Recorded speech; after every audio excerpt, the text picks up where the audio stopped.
everyone. I, Dr. Varun Kumar, Faculty of MBA Department from Tecnia Institute of Advanced Studies. Today I am going to deliver a lecture on concept of independent directors. In India, the gravity of independent directors was recognized with the introduction of corporate governance. The Company Act 1956 do not directly talk about IDs as no such provision exists regarding the compulsory appointment of IDs on the board.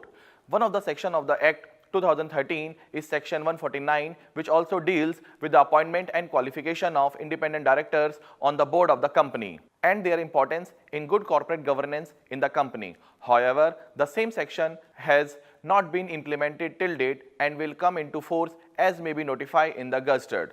The Company Act 2013 has specifically defined the roles, duties, liability and the manner of selection of independent directors in board and various committees of the company, which are as follows. Now we will discuss an overview of independent director. The need of the independent directors arose due to the need of a strong framework of corporate governance in the functioning of the company. There is a growing importance of their role and responsibility. The Act 2013 make the role of independent director very different from that of executive director. An independent director is vested with a variety of roles, duties and liabilities for good corporate governance. The Company Act 2013 makes the role of independent directors very different from that of executive directors. An independent director is assigned with a variety of roles, duties and liability for good corporate governance. He helps a company to protect the interest of minority shareholder and ensure that the board does not favor any particular set of shareholders or stakeholders. The role they play in a company broadly include improving corporate credibility, governance standard and the risk management of the company. The whole and sole purpose behind introducing the concept of independent director is to take unbiased decision and to check various decisions taken by the management and majority stakeholders. And ideas bring the accountability and credibility to the board process. These independent directors are the trustees of a good corporate governance. According to NASDAQ, independent director means a person other than an executive officer or employee of the company or any other individual having a relationship which in the opinion of the issuer board of directors would interfere with the exercise of independent judgment in carrying out the responsibility of a director. According to the Company Act 2013, the Act 2013 has adopted many of the provisions of Clause 49 of the listing agreement and has defined the term independent directors, which says that independent director means an independent director as referred to in subsection 5 of section 149. The new act, along with the definition of independent directors, also provide the criteria for appointing, qualification, tenure, remuneration and liabilities of independent directors. Now we will discuss the manner of selection and appointment of independent directors. Under the Act 2013, strict eligibility criteria have been laid down for the appointment of independent directors. For example, an ID should not be related to the company or its holding or its subsidiary or its associate company.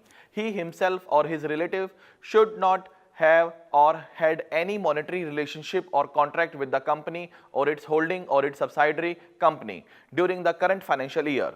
He also has to declare to the board that he is independent at the time of his appointment and also whenever there is a change that may affect his independence. Both the company and the independent director shall accept the provision of the Act.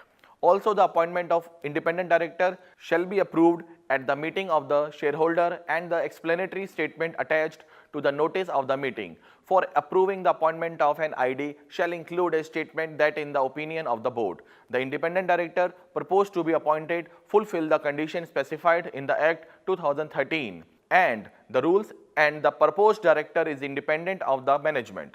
The Act 2013 has described the manner of the procedure for selection independent directors under section 150. This section says the selection of ID shall be done from a data bank maintained by anybody, institute of association, as may be notified by the central government, containing names, address and qualification of persons who are eligible and willing to act as an independent director. It also says that the appointment of independent director shall be approved by the company in general meeting and the explanatory statement indicating the justification behind appointing such person attached with the notice of general meeting. Now we will discuss role and duties of independent director. The role of independent director is considered to be of a great significance. The guidelines, role and function and duties, etc. are broadly set out in a code described in Schedule 4 of the Company Act 2013. The code lays down certain critical functions like safeguarding the interest of all stakeholders, particularly the minority holder, harmonizing the conflict interest of the stakeholder, analyzing the performance of management, mediating in situation like conflict between management and the shareholders' interest, and etc.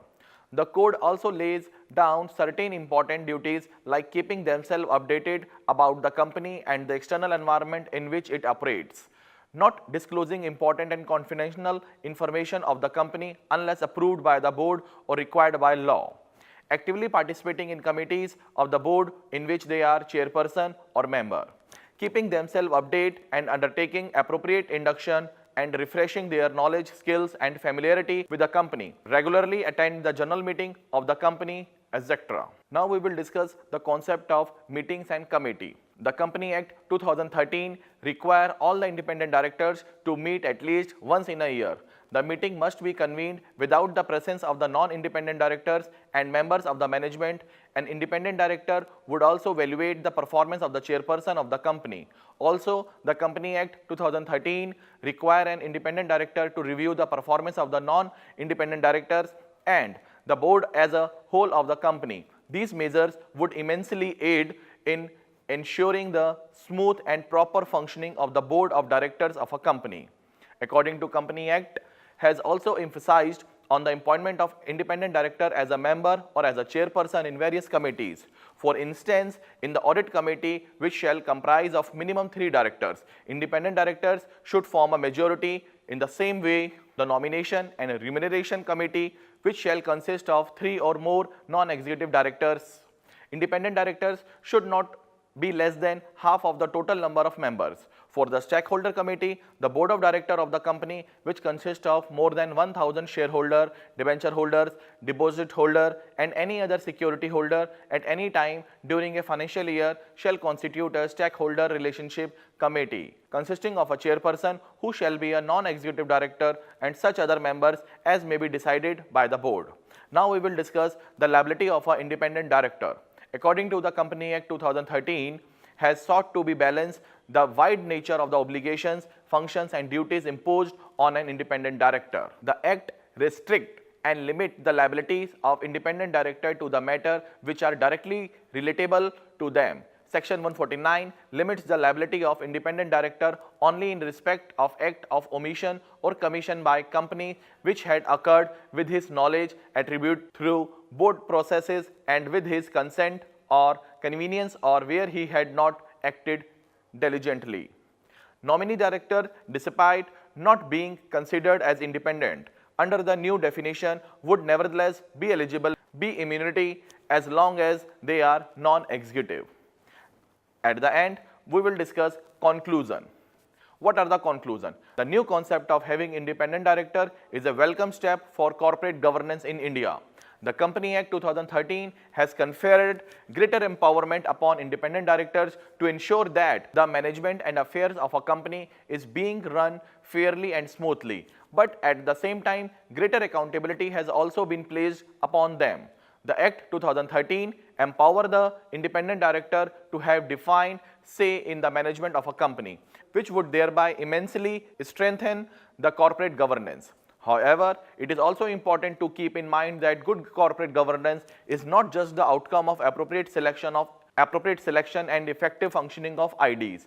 Every director, whether independent or non-independent, executive director or non-executive director, has a distinct role in the functioning of the company. It is only when the entire board functions effectively which result to good corporate governance and benefit minority as well as majority shareholder in its long term, which maintain a good corporate image in the market. So I hope you understand the topic of concept of independent director. Thank you very much.